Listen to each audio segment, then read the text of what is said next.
Assalamualaikum warahmatullahi wabarakatuh. Om Swastiastu, Namo Buddhaya. Salam sejahtera untuk kita semua. Selamat siang dan salam sehat. Saya Hendi Lepa dari Sumbatenga, Desa Manurara. Saya kuliah di Universitas Nusa Tenggara Kupang, jurusan Agribisnis, Fakultas Pertanian. Pertama, saya perlu menjelaskan, dan ini perlu diketahui, bahwa video ini dibuat tidak bermaksud untuk mencari sensasi, provokasi, atau ujaran kebencian terhadap pemerintah. Tapi rekaman ini dibangun karena atas dasar spirit, semangat perjuangan kawan-kawan mahasiswa yang sedang menuntut keadilan di daerah dan di negeri ini.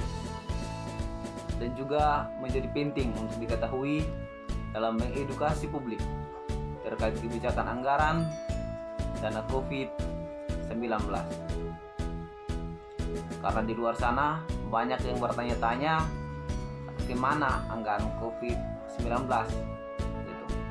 Jadi di sini saya menjelaskan kepada masyarakat supaya kita semua tidak bertanya-tanya soal anggaran dari BLT, BST, dan juga sampai pada JPS, yaitu Jaring Pengaman Sosial.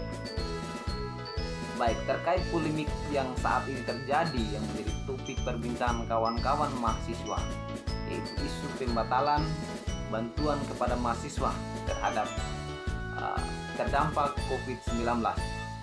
Menurut kabar angin, saya mendengar Anda membatalkan karena mendapatkan teguran dari Kejaksaan Negeri Kebubak sebab bantuan ini berpotensi melanggar ketentuan atau SOP anggaran COVID-19 yang berlaku. Mari kita sama-sama melihat beberapa sumber anggaran COVID-19 yang bisa kita dapatkan, baik itu masyarakat maupun mahasiswa.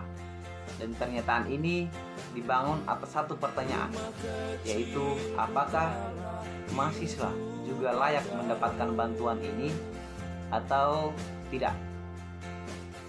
Secara pribadi, saya perlu garis bawahi bahwa memang saya bersepakat secara regulasi dengan pemerintah, karena benar hal tersebut berpotensi menabrak aturan jikalau dipaksakan anggaran itu dibagikan kepada mahasiswa. Kenapa? Mari kita lihat sama-sama. Bantuan yang pertama yaitu BST, bantuan sosial tunai. Bantuan sosial tunai ini adalah bantuan yang bersumber dari Kementerian Sosial Republik Indonesia yang akan diberikan kepada masyarakat berdasarkan data terpadu kesejahteraan sosial atau yang disebut dengan DTKS. Dana ini bersumber dari APBN. Menurut Sri Mulyani, tertanggal 16 bulan 6 2010 melalui laman resmi Kementerian Keuangan kemenku.go.id, realisasi belanja bantuan sosial atau bansos sebesar 78,9 triliun rupiah. Bantuan ini diperuntukkan untuk pembayaran iuran BPJS, penyaluran PKH, dan kartu sembako melalui Kementerian Sosial Republik Indonesia. Kedua, bantuan langsung tunai yaitu BLT. Bantuan langsung tunai ini yaitu bantuan yang berasal dari alokasi dana desa pada anggaran pendapatan belanja desa atau APBDes yang akan diberikan oleh pemerintah kepada masyarakat yang kehilangan mata pencaharian karena COVID-19. Pemerintah juga menetapkan sejumlah syarat kepada masyarakat yang ingin mendapatkan bantuan sosial tunai tersebut dan BLT. Di antaranya, yang pertama, calon penerima adalah masyarakat yang masuk dalam pendataan RT RW dan berada di desa. Kedua, calon penerima adalah mereka yang kehilangan mata pencaharian di tengah pandemi COVID-19.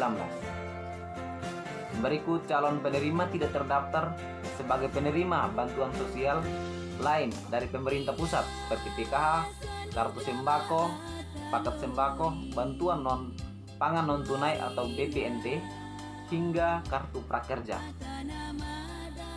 Yang berikut, bantuan tersebut diterima langsung oleh kepala keluarga yang terdampak COVID-19.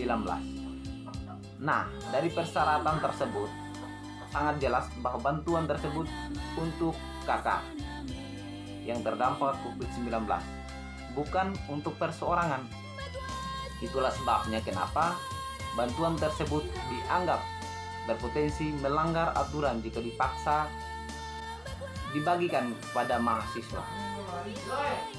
Yang berikut, kita semua pasti tahu salah satu program anggarannya bersumber dari APBD Provinsi Nusa Tenggara Timur, yaitu Jaring Pengamanan Sosial yang disebut dengan JPS.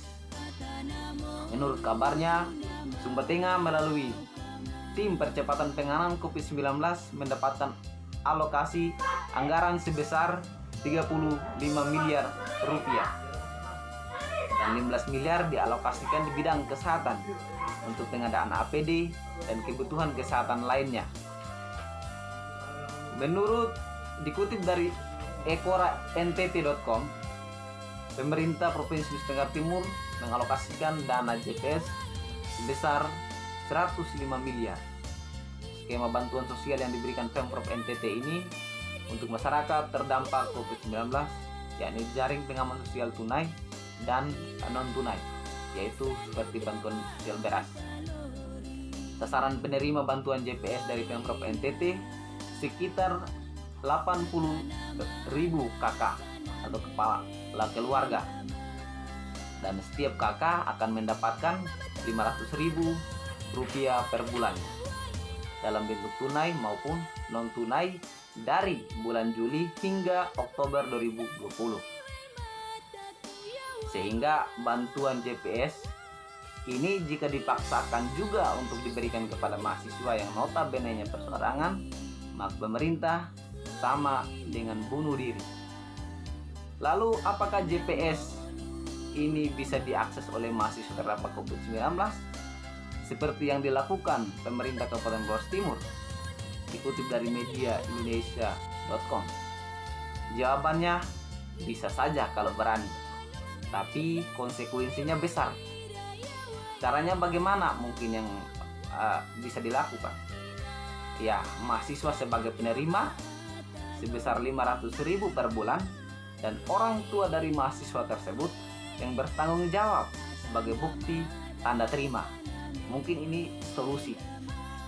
Jadi kesimpulannya dari 3 sumber anggaran tersebut, yaitu BST, BLT, dan JPS, secara regulasi tidak bisa dilakukan karena berpotensi seperti orang Kupang bilang, pemerintah dong bisa masuk hotel Perdeo gitu. Jadi lalu bagaimana yang dilakukan dengan kabupaten-kabupaten lain yang turut berempati membantu mahasiswa yang terdapat COVID-19? Anggaran apa yang mereka pakai gitu? Seperti dikutip dari Pos Kupang, Kabupaten Ngada menganggarkan sejumlah anggaran bersumber dari APBD Kabupaten untuk membantu mahasiswa yang terdampak COVID-19. Jadi kita juga bisa menggunakan anggaran APBD Kabupaten Sumba Tengah untuk membantu mahasiswa-mahasiswa yang hari ini lagi dalam situasi sulit. Asalkan pemerintah mau gitu. Nah, juga begitu dengan Kabupaten Ende, Manggarai Timur, dan Manggarai Barat. Sudah membantu teman-teman mahasiswa yang kuliah di berbagai daerah di Indonesia.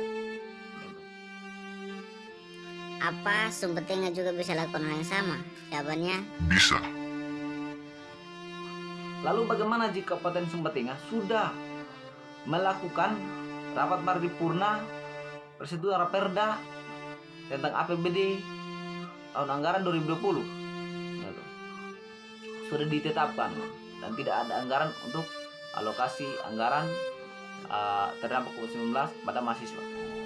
Bisa dilakukan asalkan pemerintah bersama DPR segera lakukan merevisi kebijakan anggaran dan prioritas plafon anggaran sementara atau KUA PPAS, dan segera membuat APBD perubahan dengan agenda alokasi anggaran kepada mahasiswa terdampak COVID-19.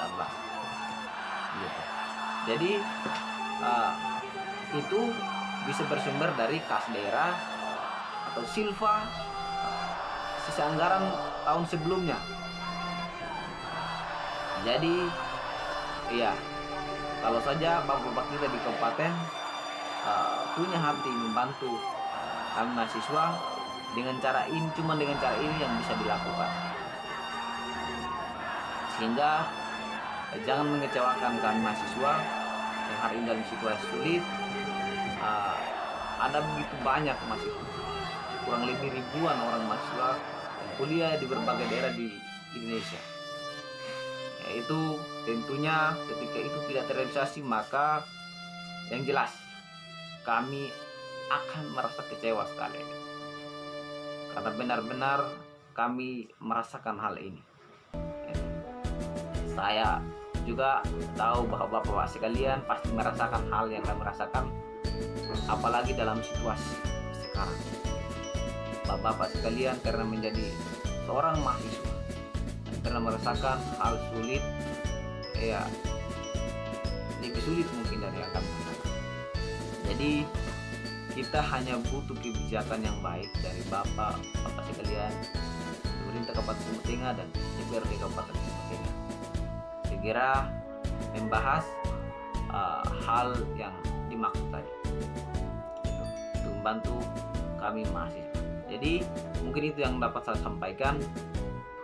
Semoga ini bermanfaat untuk pemahaman semua masyarakat Sumber Tengah tentang alur jalur anggaran COVID-19, dan juga kawan-kawan mahasiswa untuk diketahui bahwa ada beberapa memang anggaran yang tersedia, namun secara aturan tidak bisa diakses sembarang. Namun bukan sama sekali tertutup, kita masih punya jalan untuk kemudian dibantu oleh pemerintah. Itu yang saya sampaikan. Demikian, apabila ada hal yang kurang berkenan, mohon maaf. Sekian, wassalamualaikum warahmatullahi wabarakatuh. Om Santi Santi Santi Om. Salam sejahtera dan selamat siang. Salam sehat.